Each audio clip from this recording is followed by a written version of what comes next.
เมื่อออกพรรษาแล้วในวันที่2ของการออกพรรษาหลวงตาบอกว่าท่านเข้าไปขออนุญาตหลวงปู่เพื่อที่จะออกจาริกธุดงค์กับหลวงพี่พระหนุ่มรูปงามครับหลวงปู่จ้องหน้าหลวงตาตอนเป็นเนนน้อยอยู่ครู่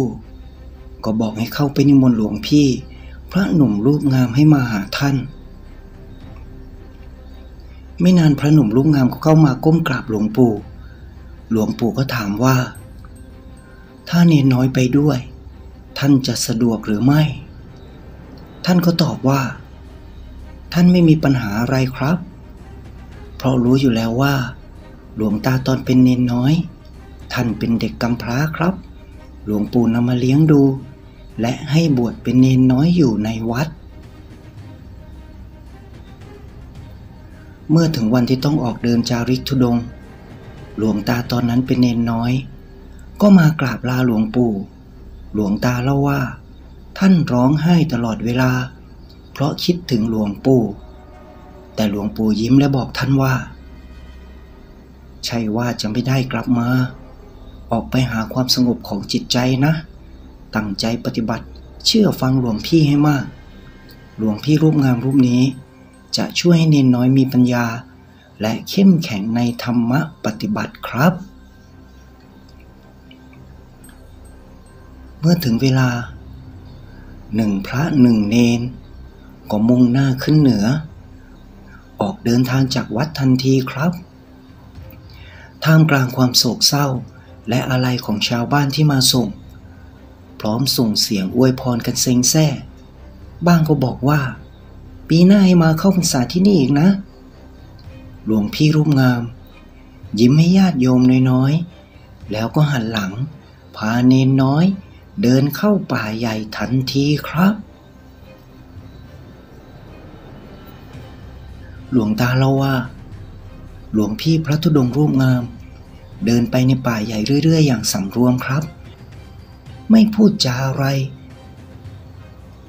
หน้าก้มมองตามทางที่เดินตลอดเวลาแล้วท่านก็พามาหยุดพักตรงโคนไม้ใหญ่ต้นหนึ่งหลวงตาบอกว่าท่านไม่รู้ว่าเป็นต้นอะไรรู้แต่ต้นใหญ่มากเพราะตอนนั้นท่านยังเป็นเด็กอายุ8 ปีเท่านั้นครับแล้วท่านก็พูดขึ้นประโยคแรกของวันนั้นว่าไหวไหมเนนน้อยก็ตอบว่าไหวครับเพราะลูกบ้านป่าบ้านดงแบบท่านแค่เดินแบกกรดสะพายบาทอย่างเดียวก็ไม่เหลือบ่ากว่าแรงท่านเลยครับหลวงพี่รูปงามยิ้มให้น้อยๆแล้วก็นั่งหลับตานิ่งไม่พูดอะไรอีกประมาณครึ่งชั่วโมงได้ท่านก็ออกจากสมาธิแล้วก็บอกว่า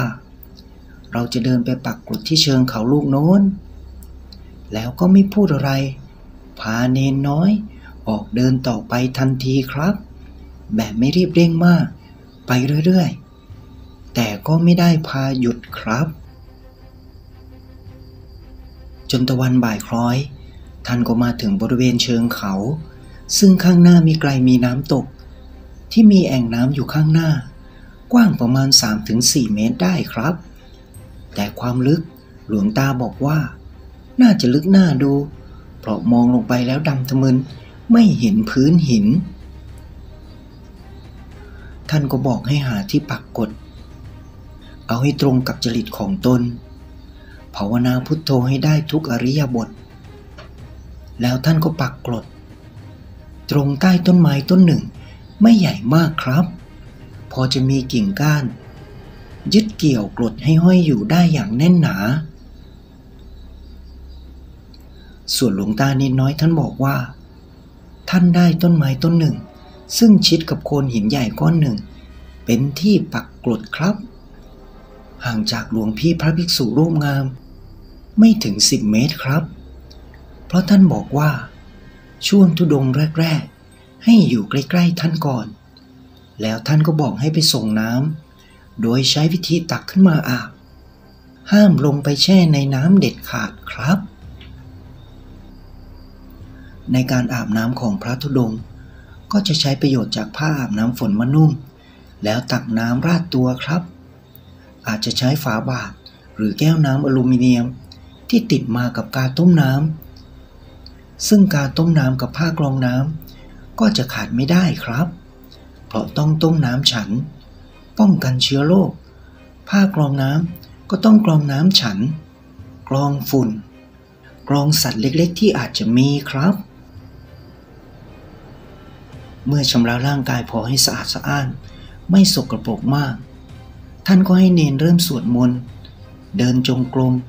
และนั่งสมาธิภาวนาและเมื่อนั่งสมาธิแล้วง่วงนอนก็ให้ลุกไปเดินจงกรมต่อภาวนาพุทโธไปเรื่อยเหนื่อยก็นั่งสมาธิต่อครับแต่ไม่ดึกมากท่านก็ให้เนนน้อยจำวัดพักผ่อนเพราะพรุ่งนี้ต้องลุกมาทำวัดเช้าเจริญภาวนาอีกประมาณตี 4และออกบิณฑบาตกับหมู่บ้านที่อยู่เลยออกไปทางขวามือของน้ำตกห่างออกไปประมาณ5 โลครับก่อนจำวัดท่านก็บอกเนนน้อยว่าไม่ว่าจะได้ยินเสียงอะไรเห็นอะไรให้อยู่แต่ในกรดห้ามออกมาหรือเอะอะโวยวายเด็ดขาดให้มีสติภาวนาพุทโธทุกขณะจิต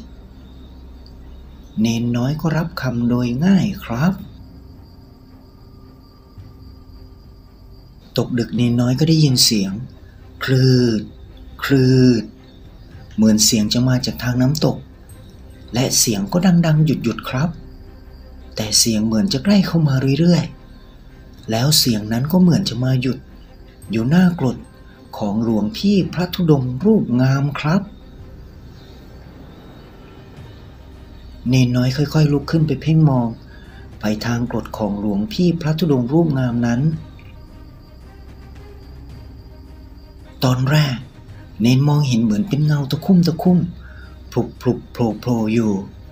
แต่พอสายตาเริ่มชินจึงรู้ว่ามันคืองูตัวใหญ่สีดำครับใหญ่กว่าโคนขาผู้ใหญ่เสียอีกและพอมองไปดีๆจากแสงเดือนแสงดาวที่ส่องสว่างพอสมควรในป่าอันมืดมิดนี้จึงทำให้เนนได้เห็นว่าเป็นงูใหญ่สีดำมะเมื่อม2 ตัวนอนเรียงกันยกหัวโยกไปโยกมาน้อยๆหันหน้าไปทางกรดของหลวงพี่พระธุดงค์รูปงามรูปนั้นครับและเมื่อเพ่งมองไปดีๆอีกสักพักเนนน้อยก็เห็นงู2 ตัวนั้นท่อนล่างเป็นงูใหญ่สีดำท่อนบนเป็นบุรุษและสตรีเป็นเงาตะคุ่มที่รู้ว่าเป็นบุรุษเพราะไม่มีผมเหมือนหัวโล้นครับที่เป็นผู้หญิงจะมีผมยาวสยายปลิวไปมาตามแรงลมทั้ง2 ร่างพนมมืออยู่ระหว่างอกและมีเสียงพูดพึมพำออกมาเบาๆฟังไม่ได้สักครับหลวงตาท่านบอกว่าท่านจ้องมองอยู่นานและก็ได้ยินเสียงอันไพเราะของพระภิกษุหนุ่มรูปงามตั้งนะโมขึ้น3 จบมีบทสวดไตรสรณคมและให้ศีลแล้วก็สวดธรรมจักรอย่างเป็นจังหวะก้องกังวานไปทั่วทั้งป่าเพราะพลิ้งกล่อมไปทั่วแนวไพร2 อสุรกายงูก็อยู่ในท่าเหมือนนั่งพนมมือก้มหน้าสดับตรับฟังอย่างสำรวมไม่นานเมื่อท่านสวดจบก็ได้ยินเสียงสาธุสาธุขึ้น3 ครั้งครับแล้วเนนน้อยก็เห็น2 ร่างอสูรนั้นก้มลงกราบท่าน3 ครั้งแล้วก็หมุนตัวเลื้อยไปทางแอ่งน้ำนั้นแต่หลวงตาบอกว่าท่อนบนยังคงเป็นคนอยู่นะครับหลวงตาบอกว่า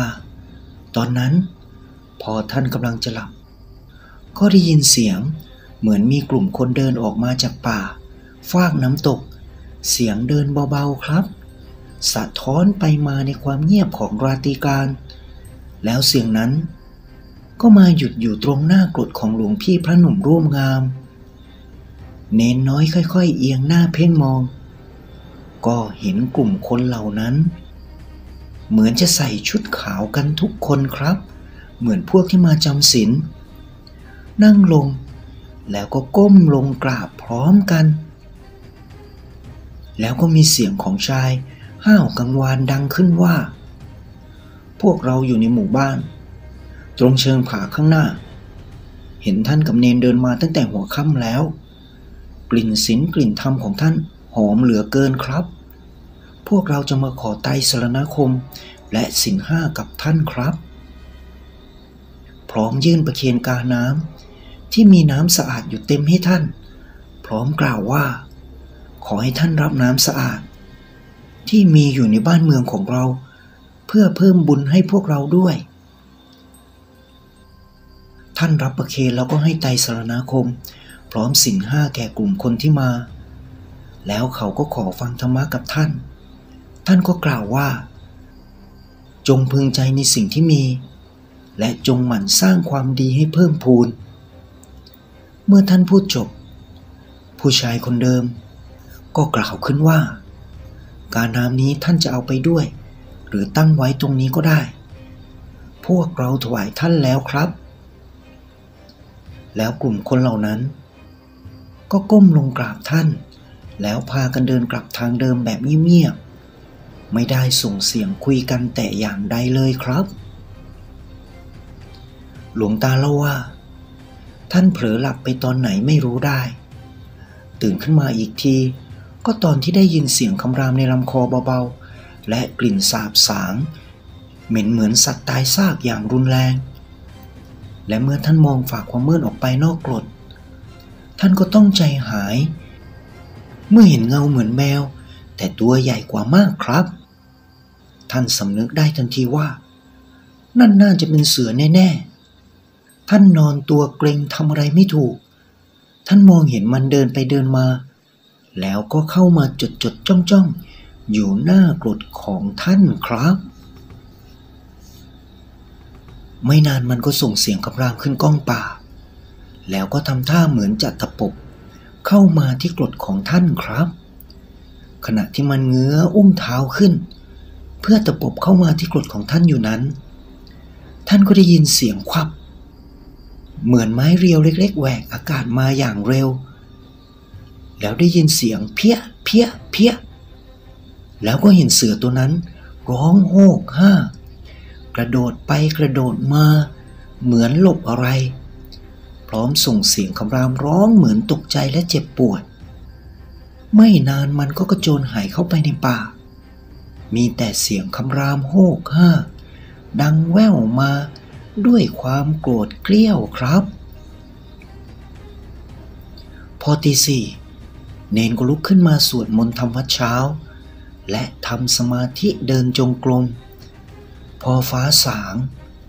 ก็เตรียมตัวออกบิณฑบาตท่านอยากจะถามหลวงพี่พระหนุ่มรุ่มงามว่าเมื่อคืนคืออะไรแต่เห็นท่านเดินนำหน้าเงียบๆแบบสำรวมเพื่อนำออกไปบิณฑบาตเดินอยู่ประมาณชั่วโมงกว่าๆก็เจอหมู่บ้านเล็กๆมีประมาณ10 กว่าหลังคาเรือนมีแต่บ้านหลังใหญ่โตเมื่อท่านเดินเข้าไปในหมู่บ้านก็มีคนมายืนเรียงแถวอยู่ประมาณ10 กว่าคนมีแต่หนุ่มๆสาวๆทั้งนั้นไม่มีเด็กและคนแก่เลยครับหลวงตาเล่าว่าคนเหล่านั้นตักบาตรท่านด้วยข้าวสวยที่ส่งกลิ่นหอมมากแล้วก็กล้วยน้ำว้าเท่านั้นครับเมื่อรับบิณฑบาตเสร็จท่านก็พาเนนให้พรกลุ่มคนเหล่านั้นที่นั่งพนมมือก้มหน้ารออยู่ก่อนแล้วเมื่อให้พรเสร็จท่านก็พาเนนเดินกลับที่ปักกรดทันทีครับเมื่อมาถึงก็สายพอสมควรท่านก็ให้เนนพิจารณาอาหารก่อนที่จะฉันและแบ่งน้ำให้เนนที่มีคนนำมาถวายเมื่อคืนเทใส่กาให้เนนครึ่งหนึ่งเมื่อฉันเสร็จเนนรู้สึกว่าข้าวที่ไปบิณฑบาตมาได้เมื่อตกลงถึงท้องทำให้มีเรี่ยวมีแรง มีพละกำลังขึ้นมาทันทีเลยครับแถมกล้วยที่ได้มา 4-5 ผลมีรสที่หอมหวานอร่อยมากกว่ากล้วยที่เนนเคยฉันครับเมื่อฉันเสร็จเนนก็เอาบาตรท่านไปล้างเช็ดให้แห้งแล้วก็ตากแดดไว้สักพักก็ใส่ถลกบาตรเตรียมเดินธุดงค์ต่อครับแต่ก่อนที่จะออกเดินธุดงค์ต่อหลวงตาก็ถามหลวงพี่พระธุดงค์รูปงามว่าเมื่อคืนคืออะไรครับท่านก็เล่าให้ฟังว่างูใหญ่2 ตัวนั้นเขาเป็นงูใหญ่ที่จำศีลภาวนามานานจนมีฤทธิ์มีอำนาจพวกเขาไม่ใช่พญานาคและมาขอไตรสรณคมศีล 5และให้ท่านสวดธรรมจักรให้ฟังเพื่อเพิ่มบารมีตัวเองพวกเขาอาศัยอยู่ในแอ่งน้ำหน้าน้ำตกนั่นเองครับและกลุ่มคนที่มากลางดึกเมื่อคืนก็คือชาวบ้านบางบทที่อยู่เชิงผามาขอไตรสรณคมและศีล 5เหมือนกันถวายน้ำสะอาดที่มีเฉพาะอยู่ในหมู่บ้านของพวกเขาให้เพื่อเพิ่มบุญบารมีเหมือนกันแล้วท่านก็ไม่พูดอะไรต่อหลวงตาตอนนั้นที่เป็นเนนเลยถามท่านต่อว่าแล้วเสือล่ะครับท่านก็ยิ้มน้อยๆแล้วก็บอกว่ามันไม่รู้กาลเทศะมารบกวนผู้ทรงศีลก็เลยเอาไม้เรียวตีก้นมันเบาๆแล้วท่านก็พาเนนน้อยเดินเข้าไปป่าลึกห่างจากน้ำตกนั้นไปทีละน้อยครับหลวงตาบอกว่าอยากจะถามหลวงพี่พระธุดงค์รูปงามว่าคนที่มาตักบาตรให้เราคือใครแต่เห็นหลวงพี่เงียบและเดินนำไปท่านก็เลยไม่กล้าถามครับเนนน้อยเดินตามหลังหลวงพี่พระภิกษุรูปงามนั้นไปใจก็คิดถึงเหตุการณ์ที่เกิดขึ้นเมื่อคืนด้วยความอัศจรรย์ใจเพราะท่านอยู่ที่วัดก็ยังไม่เคยเจอเรื่องแบบนี้ทำให้ท่านมีกำลังใจที่จะเร่งภาคเพียรภาวนาและจะยึดถือหลวงพี่พระธุดงค์หนุ่มรูปงามรูปนี้เป็นครูบาอาจารย์เป็นแบบอย่างให้ประพฤติปฏิบัติตามอย่างเคร่งครัดเลยครับเมื่อหลวงตาเล่าจบไอชาก็พูดขึ้นว่าหลวงตามีวิชาแส้ตีเสือไหมครับสอนให้ผมทีผมจะเอาไปตีหมาเกเรบ้านตาสนมันชอบไล่กัดผมครับหลวงตามองหน้ามันแล้วก็บอกว่าถ้าตรงไหนที่ไม่ปลอดภัยมันก็คือที่อโคจรก็ไม่ต้องไปใกล้มันหลีกหนีให้ไกลก็พอพูดจบหลวงตาก็เดินไปหยิบไม้กวาดทางมะพร้าวเพื่อกวาดลานวัดให้สะอาดผมกับไอชาก็เดินไปหยิบมาคนละอันแล้วก็กวาดลานวัดช่วยหลวงตาผมมองลานวัดกว้างใหญ่ที่มีพระหลายรูปกำลังกวาดลานวัดด้วยหัวใจอันสงบเยือกเย็นครับ